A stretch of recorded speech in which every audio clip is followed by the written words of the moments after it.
you have to be willing to execute, to fail and learn or learn, right? Get Yep. feedback and get back at it, whatever that is, in every single art form and every single, I think in every endeavor. If you're looking to achieve, especially outside of the metrics and scope of a 9 to 5 where you're working for someone.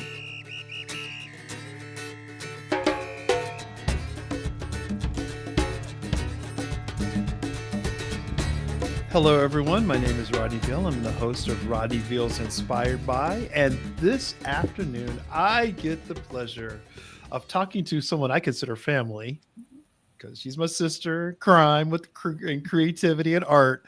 But she's also so much more. She's a phenomenal producer of dramatic content and events, poet laureate, sage, truth speaker, just all around awesome lady.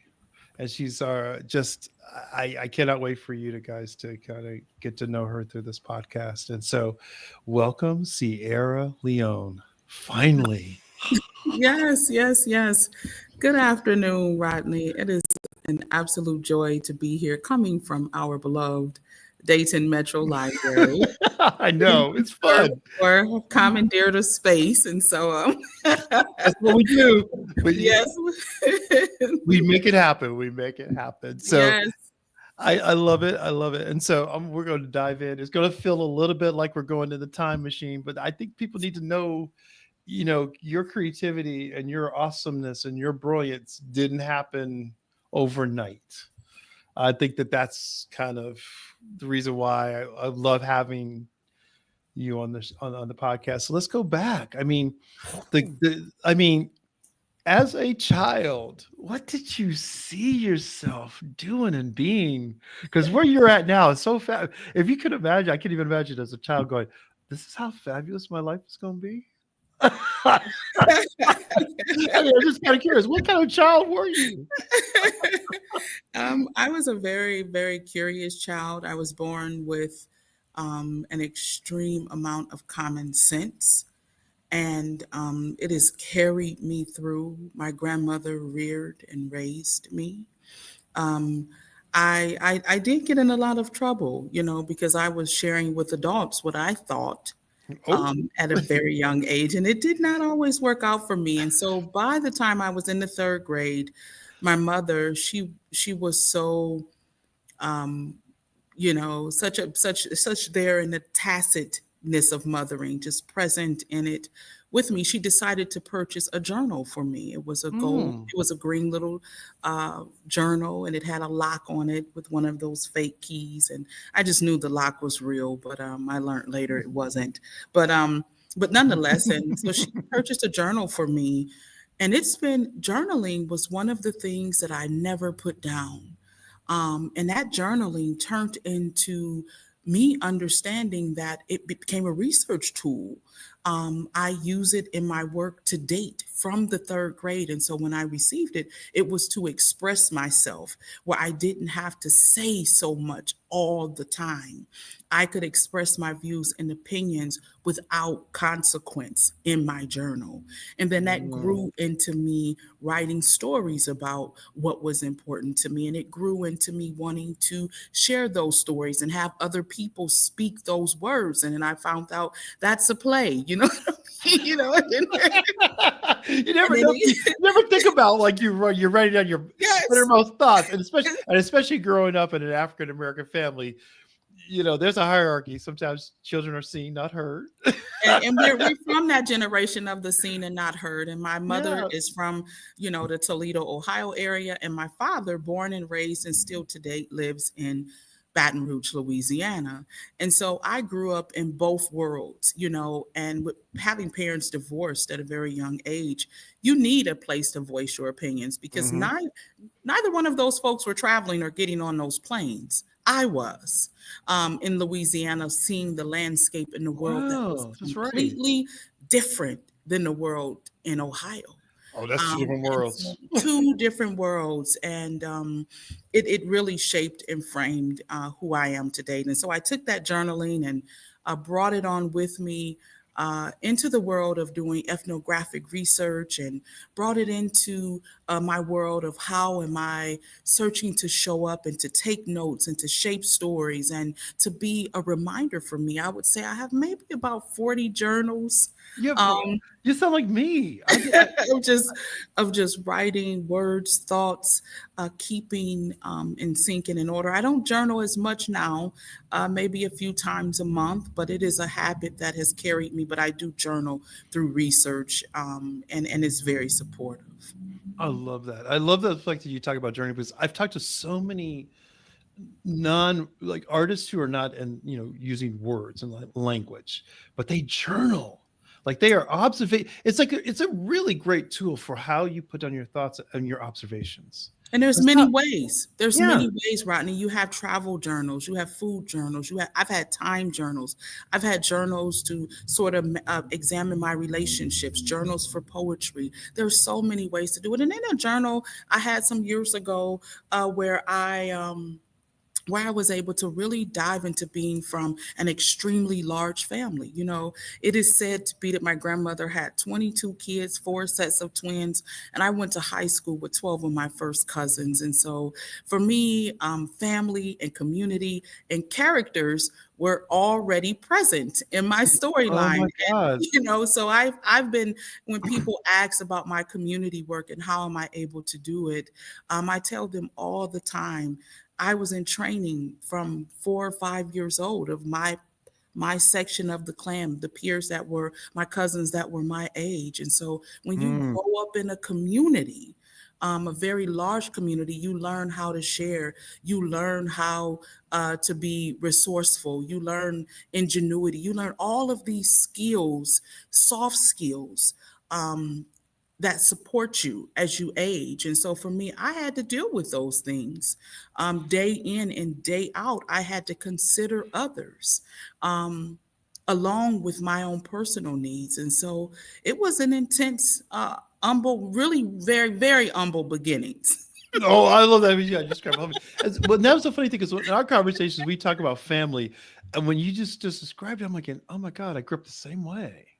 I mean, I Yeah. had a lot of first cousins on my mother's side, Yes. and we grew up together, like Everything within together. the within a geographic region. Like we were within the same couple of blocks, and that does teach you that sense of like you said, like how do you get along with others? How do you kind of navigate and be a voice and be your own person within that? Because there's a family identity, and then there's you identity, you know. Yes. And so you figure like doing that, and the fact that you were traveling. I remember you telling me about traveling back and forth between Louisiana and Northeast Ohio.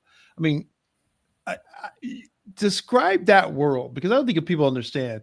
Southern living is real different than how it's portrayed. Oh, Because I traveled to Georgia quite a bit, to Macon and Griffin. That's a different world. yeah, and I think, Rodney, being in Toledo in the urban landscape of inner city life, sidewalks, a small gate in a community where my grandmother's home was, part of the yard, grass, the other part dirt. So many moving parts, small 4-bedroom house with a penny candy store at the top of the block and a community grocery Mm. store a block away and a basketball court across the street and maybe a couple of folks gambling on the corner and Oh, that's a real you thing, know isn't it? I know, right? I know. I and then you know. have the library just at the opposite end of the block near one of our local King Elementary schools and there being able to spend many days in the library, never feeling unsafe. The things I grew up when I studying in sociology and studying in criminal justice, hearing about the crime and all those things, just really not feeling that way, going to Hmm. the pool and being a community was right there. I didn't, I could go to the barber and see my grandfather's reflection. I could go to the, playing double dutch in the middle of the street, and a person that reminded me of an aunt could drive by and say, "Stay on the sidewalk," or Oh, that's or the that. librarian who was there and just providing summer reading programs where we would win bikes and books and prizes for completing those programs. And so it was not all beautiful because folks needed jobs. We recall that being a major part of the story in culture and heritage throughout the 80s, the 90s, with the drugs and so many different things. All of those things were there as well. But being in Louisiana in the summer, on Christmas break, and I'm having an opportunity later in high school to actually attend school there. But for the most part, being there was very calm. We didn't have sidewalks. My grandparents owned a lot of property, and our home it was huge compared to anything I had ever been in. My Mm, grandfather was a construction worker, and my grandmother was home. It was just my dad and his sister. One of my older aunts, mm, she lived to her late 90s, and she walked to work 3 or 5 miles. She just lived so long, and was just an amazing soul of talking and teaching us about history and heritage of our family in Louisiana, mm. the West Bank, where our family was and still is located. And so I had fun summers, but I thought they were boring until I looked back on them, um, and experienced. I was somewhere where I hate to say this, but you were uh, you were driving. Folks were driving at 14 because Yeah. you had to drive the tractors and things like that when you're Oh, that working yeah. the farm. So they received their license. Some folks had their license early or didn't have their license and were still It's driving. still And driving then, anyway. and then there was a place where you see signs in New Orleans, 18 to drink, 21 to buy, So it was, and so That's it was a hoop. But the folks there, the heritage, the culture, it's so I learned different. what poverty really was in Louisiana. I didn't know what that was for Right. people to live on the street, and I learned so much about humanity and resilience and respect for slavery, to see the markings, to see what the folks in New Orleans and Louisiana, or the South in general, had endured. One of Mhm. my dear mentors, an anthropologist, Angela Steiner, she's from Lafayette. And so, but she is up here at the University of Toledo. And so it was wonderful to have those links educationally, culturally, and socially. And so I visit maybe once every other year, but my father comes up a few times a year to see us, and we get there when we can. And now that the boys are older, my sons will travel with as a family, Robert and I and the boys. We try to get there every other year to see them, to spend time, Yeah. and to learn about that rich heritage as it's 'Cause ever changing. it's ever It's changing, and ever changing.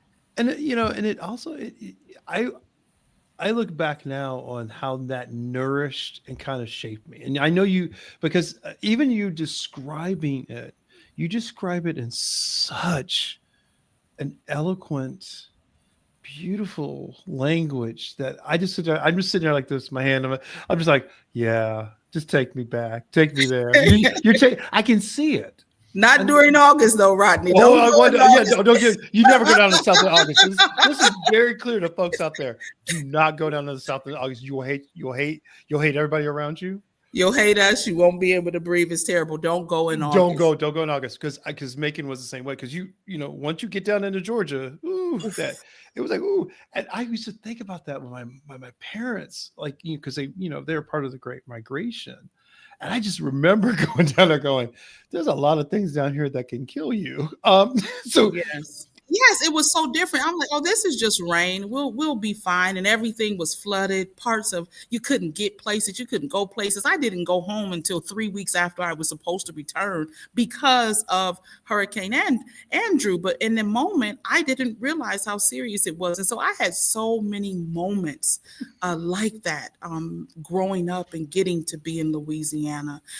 Visiting stores where there were signs on some of our little community stores that said, no colors allowed, no black people allowed in these spaces. And so I then came coming to the north and not being in That kind. Toledo, and not seeing that or knowing or reading about it in books in school, but then never living it and knowing now that my father, my mentors, artists and poets that I look Mhm. up to and love now, their life was full of that. That was normal, to face overt racism and challenges like that on a daily. It wasn't It's not an abstract. overt. Yeah, It's it was overt. It was there. It was right in front of you. And and clear as um, day. This was not a yeah, and so and when you encounter that as a young person, as somebody with such a creative and inventive mind, that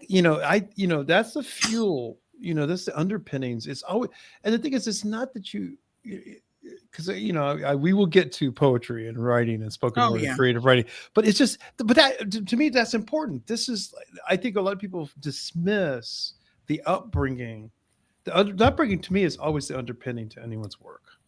I tell young working with students Yeah. over at DECA, Rodney, we just did a piece, a closing piece around the creative process, but examining actually our true identity, this self Mm, awareness.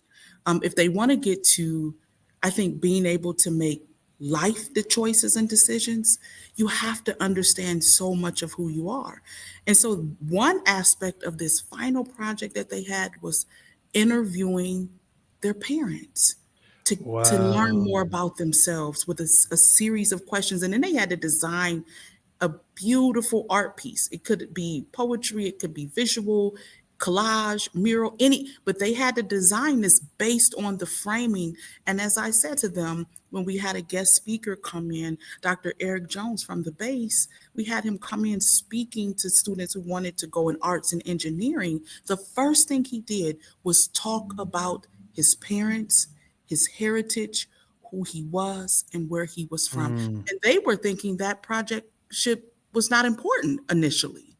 And then when they began to peel back and understand that mm, anyone who is looking to grow exponentially is looking to understand who they are and whose they are and where they're from, mhm, and to bring that into their story, pull those elders, those ancestors, mhm. those who have paved that way, like your parents migrating from Macon, Georgia, understanding that green book path that they took, and you may travel back down and visit some of those spaces as you navigate the world, or pull that into your storytelling or work in some way, shape, or form. So it does matter that you take the time to know. For me, my family is Tuareg, from the from Africa. When you're looking at, they're the blue people, the people who, when I went back and did that research for myself to understand Yeah. my matriarchal side, understanding things that I see in my family right now,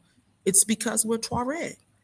We're the Mhm, sand desert people, parts of Africa, and that matters when I mhm, see things that my family are doing to date. Nomad people, people who move in a clan and live together, who coexist, do not have a lot of outsiders involved in their family dynamics. that's so That's not true. new. That travels back to That who we to were. Dora back then, and Exactly. I mean, and because that's one of the things that I always felt like that people, especially I'm glad you said about young people. I think that's that thing that a lot of older people who may not have had the opportunities, like the students at DECA with you, to do this exploration, they get older in life and then they want to figure this out because they're still trying. That's why they're still trying to figure themselves out at an older age, because they never really at a young age made the connection early.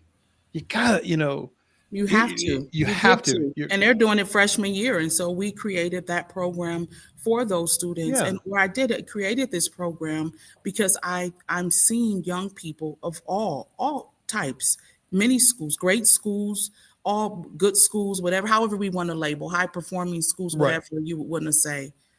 And they have honor roll, they have the scholarships, Ships. They have they have the all. grades, Yep. and then you figure out a year or two in, they're dropping out of school or they're facing challenges that they can't deal with. And I'm thinking, why are we waiting till you graduate to prepare you to ask really tough questions? And Yeah. if you ask better questions, you live a better quality life. Oh, And oh, that's, I that's can't remember real. his first name, but it's Quick is his last name. Who that quote belongs to him. But you ask better questions, you live a better quality life. And teaching young people to do that and to understand who they are. Or now it was this piece around understanding your mathematical genealogy. So many young people hate math, and I'm telling them they're in class and they're struggling with math and they're struggling with balancing checkbooks or the life skills you need to be in the world. And I'm like, figure out what your parents did, and then you have a whole group who are excellent. They're like, why am I not? Why don't I do well in these particular subjects? Find out what happened in your family. What trauma was there? What separated them from achieving in these areas? And Hmm. then in turn, you can close the gap by understanding why no one wants to talk about a particular subject. May it be English, writing, math, science, whatever that is. Or yeah, Get to the bottom of that. and education is always a fraught thing So because far. based upon and that's why it's important to especially in this conversation about diversity, this conversation about people being people of color, is that our relationship to education is a different relationship. And so you saying that is like, oh yeah, especially because I love what you said, because maybe they didn't have the opportunities, or maybe one parent did, or versus one who didn't. I found it very interesting. I was like, and it's not pitting a parent against a parent.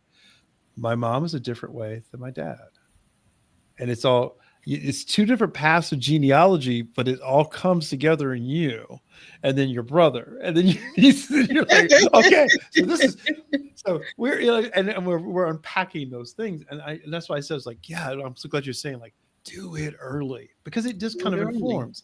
And so, like, your natural curiosity, I mean, my thing is like, you studied so many other things, because you did, let's be honest, like you, like me, and I think a lot of others, we all knew how to work to put the roof over the head and the food on the table. So Mhm. talk about, because I met, I'm trying to remember when, before we this podcast, how and when we met for the first time. I think you were writing for maybe a local paper, or you were working with Kristen Wicker or someone. Was it Kristen Wicker that we got Or introduced? I'm not sure, but you were in the world of writing about the arts in articles. You were guest featuring, or there was a down. Remember, I think Dayton Downtowner had a blog or something. Yeah, I think I feel like I had done like one or two, one. I Yeah, think I it did did some, a and couple or you pieces know what, for it it. might have been Peter, where you know what it may have been with Chapong. Remember we did that. Oh, Blue Sky Oh Project. Okay, yes, and see, remember we okay, did we did the we did the piece where Chapong Lu came and she did it for from with Boston and right, played the violin for a project with you guys, but then she came back and featured at the Signature A Poetic Medley show right, which is and what you with do and us. Robert, what you get with you and Yes, Robert, yes, and yes. that's how that's what it is. I could, okay, see, this is, folks, this is what I love about And and then at I that time you were still dancing I was because you still dancing. performed, I think, a Nina Simone piece. Mm-hmm. We did a four women tribute, and you had on a black suit. It was Oh, so I remember that. Yes. Oh my black God. and white suit. It was It, pretty powerful. I was, that was it was such a nice invitation. So first of all, I thank you for that invitation, because you and Robert invited me into this project. I was just like honored. I was like, oh, I get to be with these cool people. I mean, how am I rating? I always, because I never think about, because you know me, we've known each other this long. I'm not chasing gold. I'm not, Yeah, we asked and you said yes. I Like just said, I was like, yep. you were attending, you were planning to just attend the show. Just didn't tend to show. And then And, you asked me, I was and like, then I was like, I was oh like, my goodness, you're still dancing, because you were sharing with me a huge piece you were doing with paint. And oh you yes, were that's covered right. in paint or something. I can't remember that. That It was was an installation or something. a part of the Blue Sky Project, where Oh, it was a okay. collaboration with artist Catherine Mann, and it was Mhm. folks. It was like this. it was this warehouse building. It was 3 stories, but the basement had been excavated on the first floor, so it was kind of an open pit. And so Okay. her process is to throw the paint or kind of spill it, or I mean, we call it, it's a spill. But in this instance, she had scaled up to do an entire room, and she Ooh. was going to throw it into this pit from the top first floor into the basement. And I said, "Well, can I dance in the space while you're throwing the paint?" And then, well, that's why I learned that I needed to wear protective goggles. But I didn't get that process. I'm smart in many ways, not common sense. And paint's in your eye. Um, and I just remember just like that sense of like, that was a what if. Like, I didn't say no because she didn't say no, and that's when I realized, take when somebody says, "Do you want to do something?" Go for it, especially if it's another creative spirit. So when you asked, I was like, I'm in, because I just, I was a fan of, because I was so amazed that you and Robert had created the signature series and done something that people didn't think there was an audience for in Dayton, Ohio. And we had no clue. When Right. when you decide that you just are going to do the work, we knew that creating the signature Poetic Medley show in partnership with the Victoria at the time, but now Dayton Live, and we grew into that partnership with the Human Race Theater Company and producing that show for 10 years and having an engine. We did 10 years, a decade of our Hmm. lives we gave to Mm. 6 to 8 shows a year. Yeah, you did. Yeah. And it wasn't until the last 2 years, where 2 or 3 years, where I met with Sheila Ramsey, which the great late Sheila Ramsey, living Dayton legend Oh, at the time talking that she was alive. genius, I mean, genius, genius. I genius. met with her, and when we did our first show, she came to the first show and she wrote me this note. And to this day, I mean, her blessing was, I Wow. I can barely even put it into words. I would have to Mm. search our files for that note. But it's just But that, to but it's have like, her blessing, and she became ill shortly after attending that show and had never been out, she never made it back out much after that. mm, But to know, and for her to say, I think you should move to 4 shows a year, one a quarter. I think you shouldn't put this much pressure on yourself.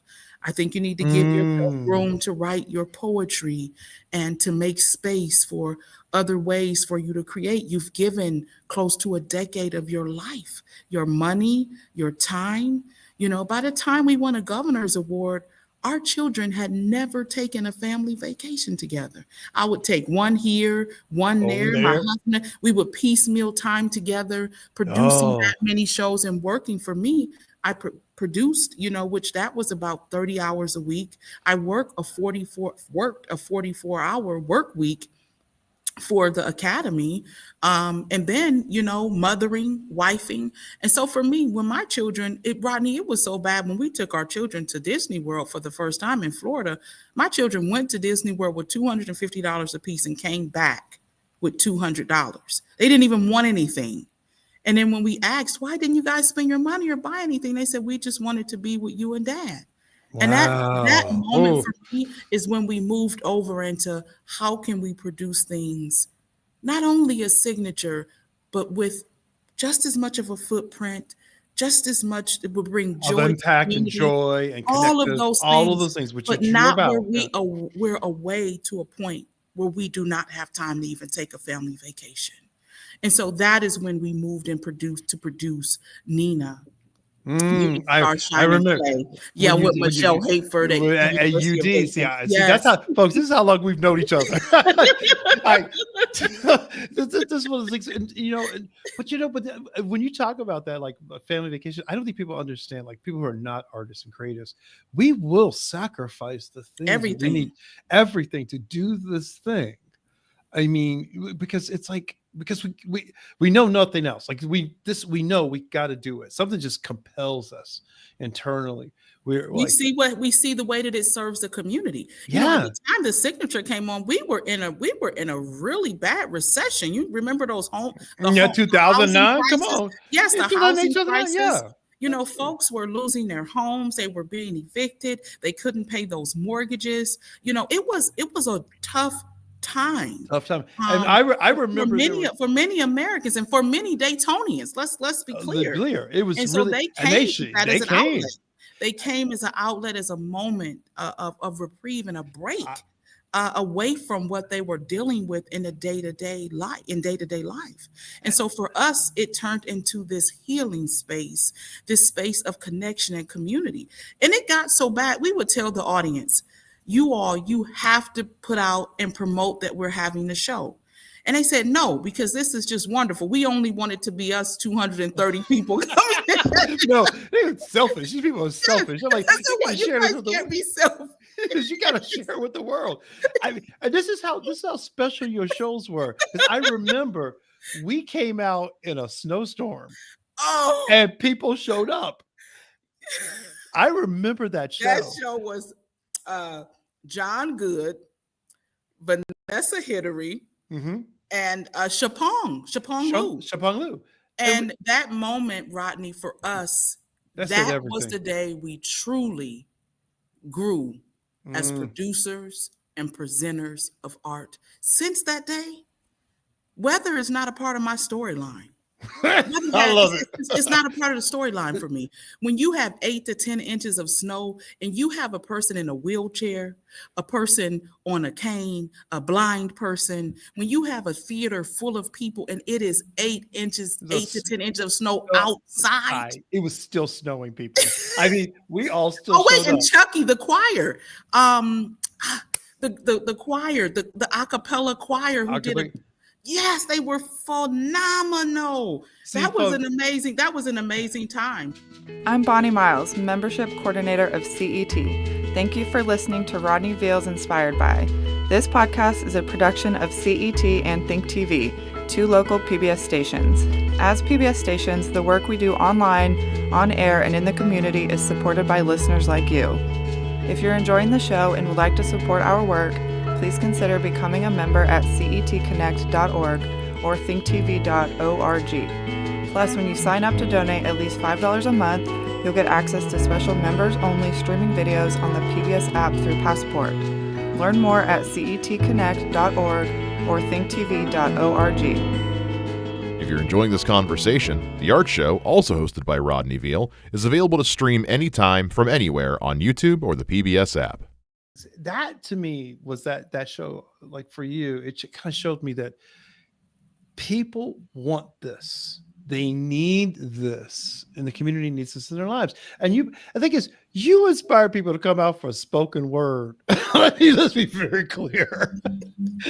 But it was not just spoken word, and it was like, because people have a tendency to kind of think spoken words like, oh, Yeah, it's a medley. It was a medley. It's It was a medley music, of every sound, genre, and dance, and movement of every kind. every kind. And then we did we took the time to Yeah. allow cross, because that was a big part of our mission at the time, where we were integrating fine artists with folk and non-traditional artists, and their relationships really began to grow. And then we would partner those folks with national and global artists. We're talking about every major poet alive. So many came through. We're talking about from legends, like the Last Poets, the entire crew, here in Dayton. People that were because they were on HBO, and it was like, yes, Jessica, Sonny, George and me, Black Ice. We're talking every Cola Rum. We're talking we're talking so many amazing poets. I remember when we brought Common to town. He is poetry. Right. He really is. He truly is. Ways. Yes, indeed. And that challenge to people, and you help challenge in Dayton this notion of what rap is. That rap is spoken word. It's intelligent. You cannot create rap verses without imagination and thought. And there's such a huge underground scene here. I'm not on the rap scene here, but from my understanding, from my friends, that's what I hear too. The scene is extremely vibrant and strong. And so, if you're a young rapper, please reach out to Rodney if you need any information. I'll get it from the guys that I know. If you I'm curious, pass it on to your community, because it's vibrant. It requires skills. And they're also educating those guys on the history of hip hop and its impact, ever evolving impact here in Dayton. But if we think about it, that's what the Gem City does for many. I mean, so much innovation takes place here. If you don't know anything about grit, if you do not know anything about creating from what does not exist, you don't know Dayton. You just don't know. You just don't have no idea. Because this is what goes on all the time. And we also leverage so much of the art that has come before us. When you think of relationships like Baba Bing's and James Pate's that's relationship, intense. That's a beautiful relationship. when you think about the communal relationships of how our library is celebrating so many, and like the stories that I think Baba Crow and his wife are doing that are now cataloged here, or we're thinking about the ongoing love for funk. Every time I'm near the Orchid District and I'm down Funk Row, or I can't remember the name of the street at the moment, but we're over there taking pictures every time, telling children about the history, as if they're like, Mom, I've already been over here 20 times. It's like, enough already. I don't know if I got it. I got it. I know who funk is. I know sugar. But the thing, but talking about that was funny when you talked about that, because I remember when I they asked me to direct a show of dance for City Folk, which a lot of people would never have thought the City Folk would do a show, and so they asked me to direct it, and it was based upon the through line to West African dance and Creole movement and the emerging hip hop, for lack of a better term, street dancing scene. And it was really interesting because it was one of the things that we had to cover. It was a crumper and a crew from LA, and they came in, and there was a pop locker, and there was. Is that the show you guys did over at Stivers? Yes. You did that show over at Stivers. We did that show. And had tap dancers on that show as well. Absolutely. So we were tying it all in because it was a through line. And I just remember, because one of the things was like, I started showing the movement from William Forsythe, modern dance movement. They're like, this is just like what we do. I said, exactly. Don't ever think that this is not an art. This is it. We have a tendency to think that the art, I honestly believe the art does come from the people, and it comes from culture and community first. You may, you know what I'm saying? You might see it in the museum. You might see it in the fancy space in the theater with the seats and the tickets and all that. But really, it's grassroots. It's grounded in it's totally grassroots, heritage and culture. And I think that's what he did in Centers. He did a great job in that scene. Oh, the history of Native movement with African heritage movement and dance. And Mama Brede over at the McClendon Institute, they keep that alive as far as that culture, heritage, and dance. And it's very impactful and powerful. And we have Juneteenth coming up, Rodney, where we're going to be working with JAPO, a cultural institute coming from Cleveland, which they travel the world. And we have one of their original members is actually from Dayton, Shamba, and he is a drummer, but they're bringing African dance and all of that in on June 19th down at the Levitt. But the movement is really big this year for Juneteenth, Rodney, for us, because movement is truly a way forward. So if you have people, troops or boots on the ground, you have people doing fine arts dancing, you have folks crumping in the streets, doing African dance, doing street dances through TikTok with young people, it's a first step toward choosing to move, and someone can introduce something else. Like for us on Juneteenth, we will have several different forms of dance, including DCPC, African dance, ballet, all of these things. But we also have, Rodney, on display on a screen on the Jumbotron there, true boots on the ground, people who have done the work in Dayton and people who have done the work globally. So we're storytelling as well as popping our fans and doing our moves. Right. Being in community and getting exercise and the cross-cultural, cross-generational, experiences that are born and harnessed from movement.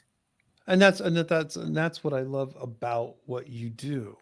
And because it's not just like there's a tendency to believe, oh, Sierra Leone is the poet laureate. Sierra Leone is this. Oh, she is you. When I truly say this, the multiplicity of thoughts and ideas and the creative expression that you possess in your body is just awe-inspiring. Because I gotta, one of the things is like, having known you for so long, because you guys created the vignettes from the Becoming Project, um, Belonging. Belonging Project. Sorry, Belonging Mhm. Project. Yeah. I had Michelle Obama in the head. Sorry about that. I'm not gonna lie, I have Michelle Obama in the head. And but what I loved about it was that like you talked, because you had done the play with Nina Simone, and the evolution of the play Nina to this is such a galactic leap, evolutionary step in your evolution as an artist, that I sat there. I remember I just envisioned this as a full length work. I envisioned, and I'm dying to see it as a full length. I'm chomping at the bits. I think it could be a book. I mean, I was so in awe, and I'm like, so that process of because families lead into this. You've had this 10 years of experience in that, and you've always had these. You've always it's kind of guided you to this moment. I Yes, mean, what's I that think. like? Yeah, I think it has guided the journey itself. And first and foremost, I would say Dayton being a place where it gives you the space to grow.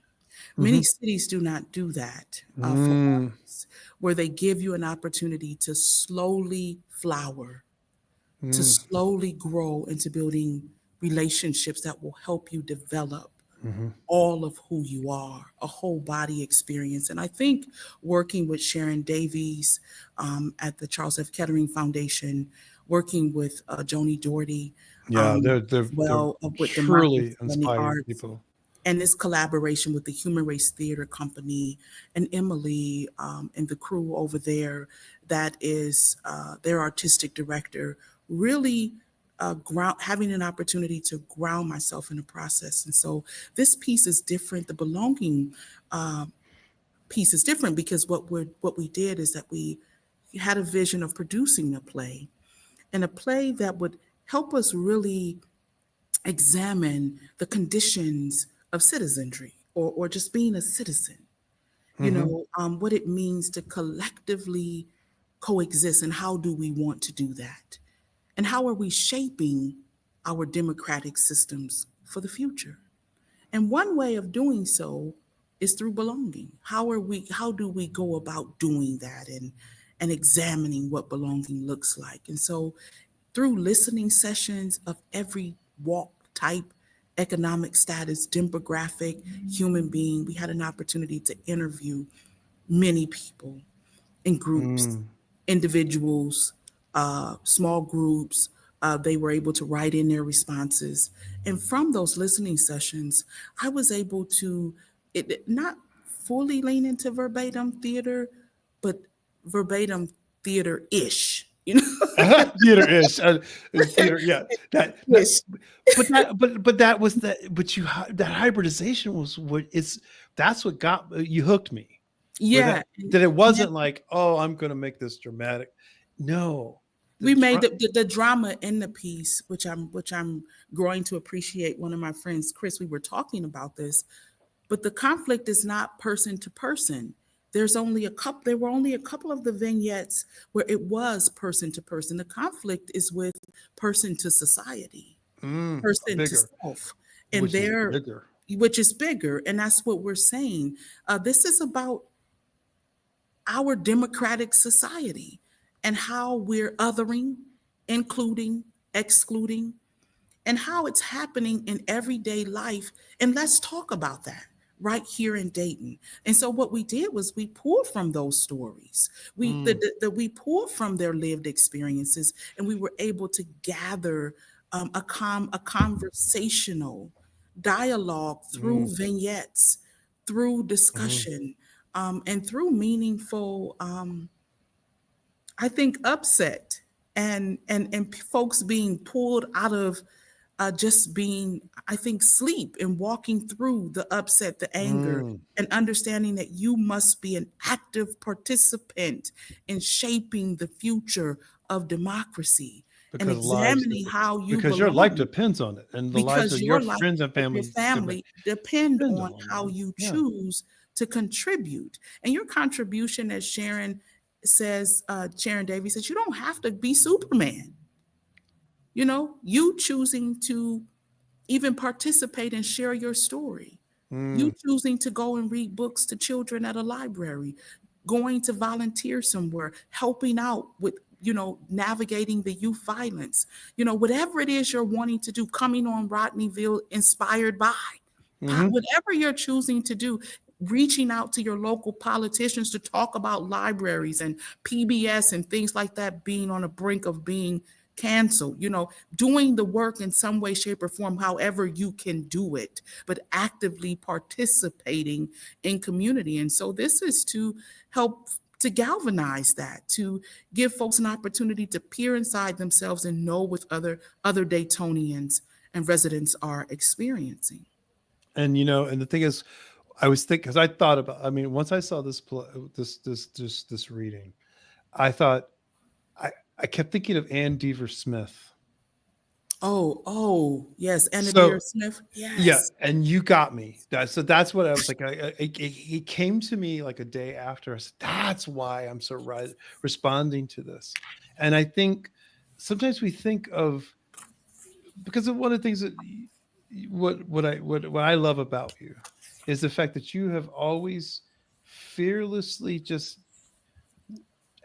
tried things that weren't not in the comfort of the wheelhouse. Do you know what I'm saying? Like a lot of people wanted. I mean, I remember it because it was somebody. It was a thing that a panel discussion I was on, and someone said, "Well, can you tell me how to get started?" I said, "I can't tell you how to get started. You have to decide that you want to start right here and now, and put pen to paper and make that first drawing. Quit seeking perfection." That was my phrase to them. And that's imperative, and that's important, Rodney, because the moment that I decided that I was no longer going to seek perfection, it is the Ooh, is person it? that is willing to go and actually execute Mhm. that grows into the success that they want to be. You have to be willing to execute, to fail and learn, or learn, right? Get Yep. feedback and get back at it, whatever that is, in every single art form and every single, I think in every endeavor, if you're looking to achieve, especially outside of the metrics and scope of a 9 to 5 where you're working for someone. But if you're working for an organization or a company and you're thriving and successful, that's wonderful. But if you're saying you want to be an artist of Mhm. any kind, of any Mhm. genre, you have to get your work out there. And I must say, let me not sit on this podcast and Oh. act as if though I didn't fall into the crack of that when it came to my poetry. It Mm. was my dear friend Scott Woods. I was talking with him. He's a poet and curator out of Out Columbus. of Columbus, I met we were Scott. we were, Yeah. we were talking about this thought, Scott Woods. We were talking about this thought of the iterations, and I think Faraha as well was in on this Mm. conversation.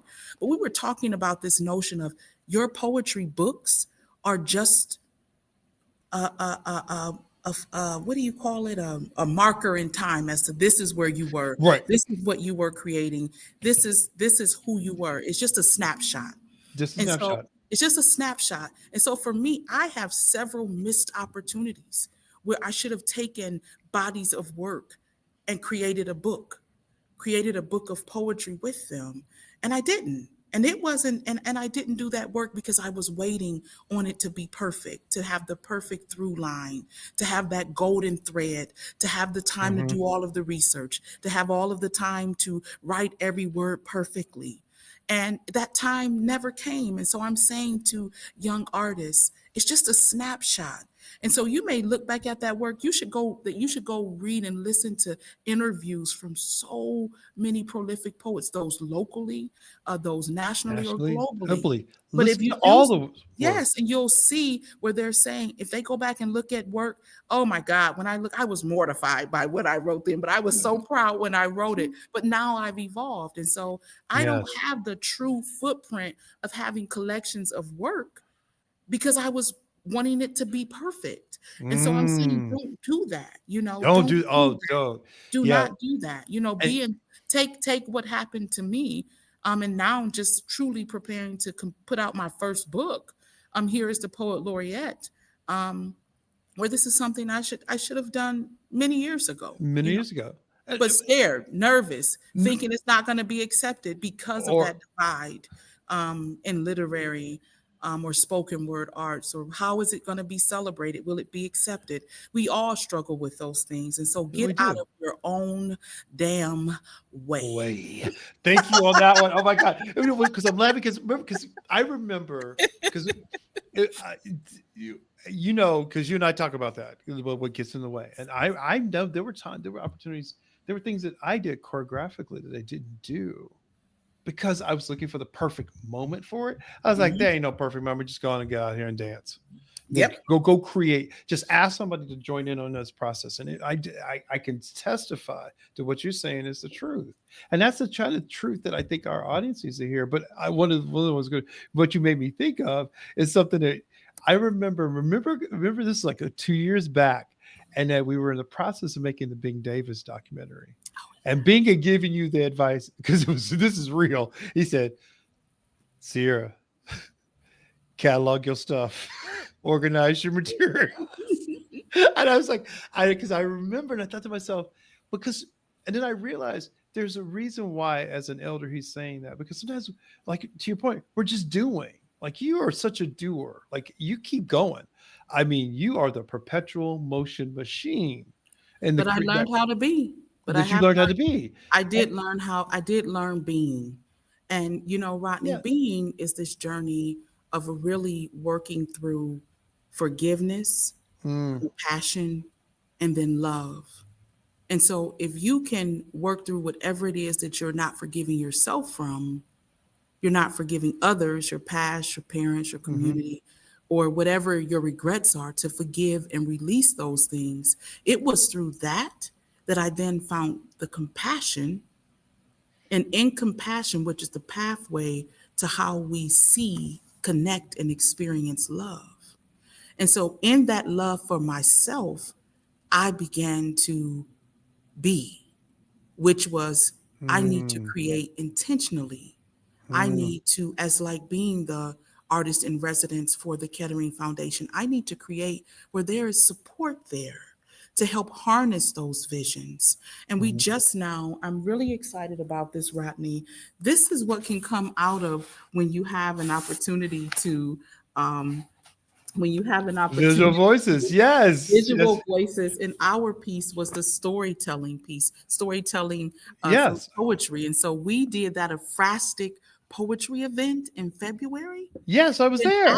yes, and do you know that Oh, that afterwards was we brought me to created tears. that was such a, it's going to be out on the Kettering Foundation's website. Those videos will People be go out. see it. Yes, they need People, to you check got to it out. understand.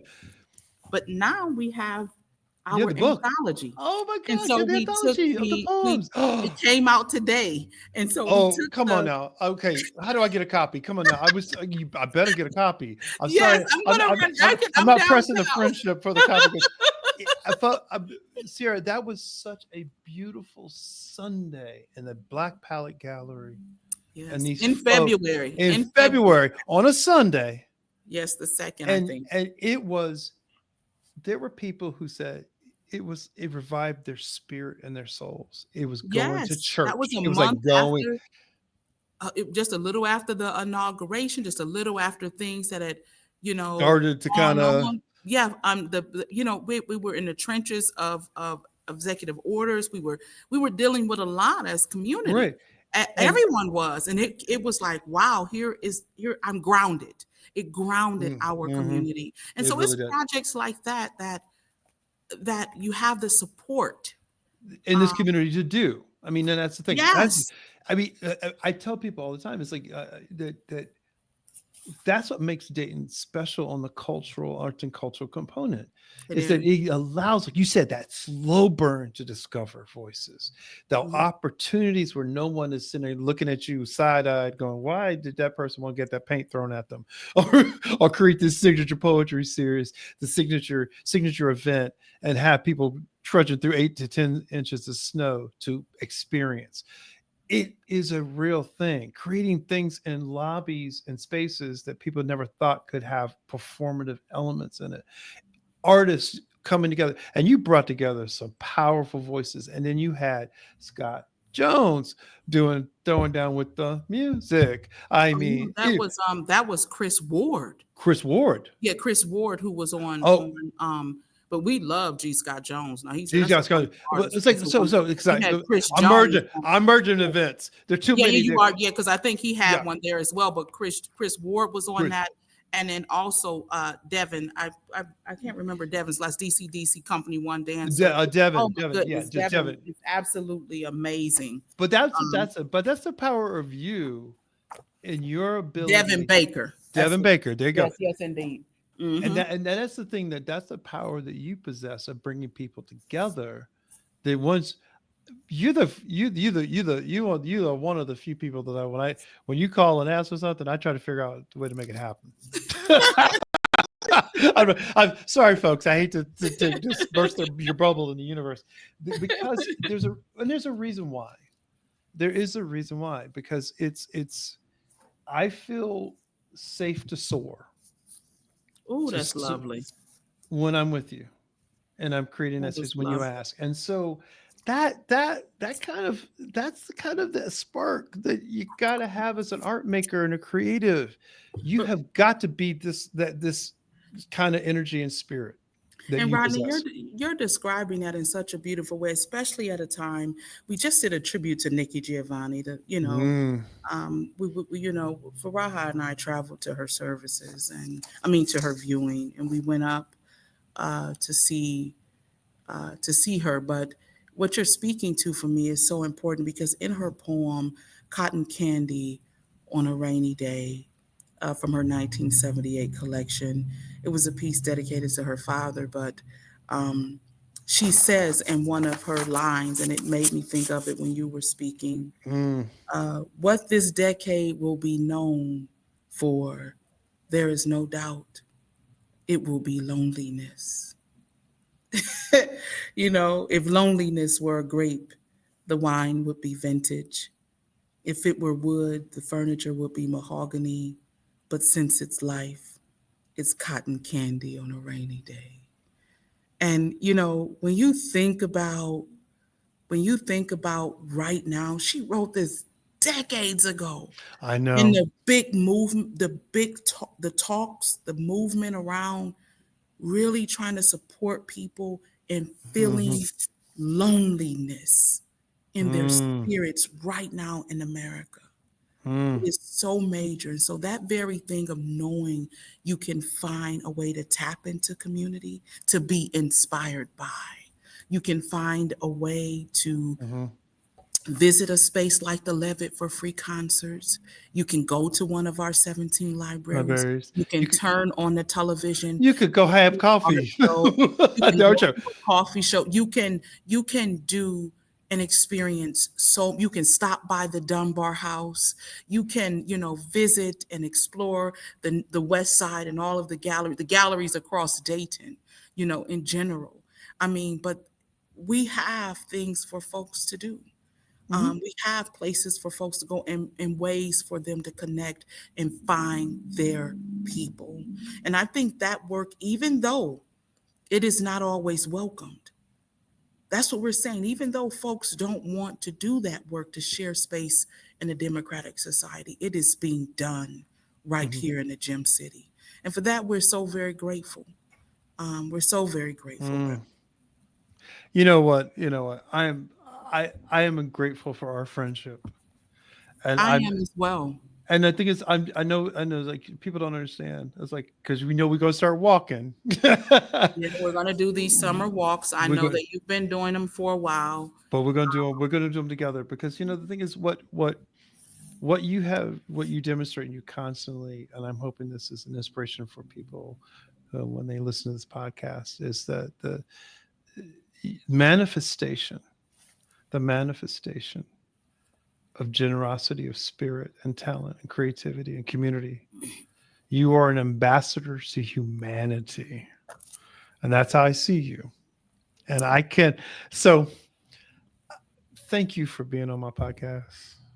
Thank you. Rodney, I am just so honored, and it means so much. I know there's always so much more to cover and to talk about and to Yeah. explore, and to watch you as an artist grow into Mm. a world-renowned producer, Oh, celebrating the arts and folks like Baba Bean, Geraldine Blunden. Yeah, celebrating hmm. folks that I know that she's coming up next on one of your major documentaries. And Cross the fingers on that one. yes, Yeah. yes, if it happens and that works out. But Yeah. you celebrate folks through your show. You've celebrated us through the signature, through the Hmm. Secret Life, through community work. I'm telling you, you and Ann, you're a powerhouse team over there, Oh, thank you. ensuring that we know every form, genre, and type of artist. It may be beading, it may be sewing, it may be manufacturing. It does not matter. It can be voice. It does.